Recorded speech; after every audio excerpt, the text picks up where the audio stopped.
দুই জেলে মাছ মারতেছে বসি দিয়ে, একটা হিট করছে। হিটালা মাছটা ওই নেটের ভিতরে আমেরিকান। খালি বসে উঠে আর ফেলায়, উঠে আর ফেলায়। এই যে দেখতেছেন, এটা পোতা যাইলে, এটা মতো যাইলে রে তাও এ ফেলে চাও, তাকাও তো একটু। এই যে ডাঙ্গার দিকে একটু তাকাও। এই তো, এই ছামটা তুই এটা চা।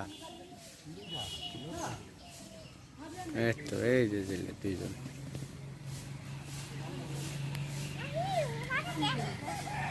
মাছ একটা হিট করছে আমেরিকান ছোট, বেশি বড় না, ওই নেটের ভিতরে।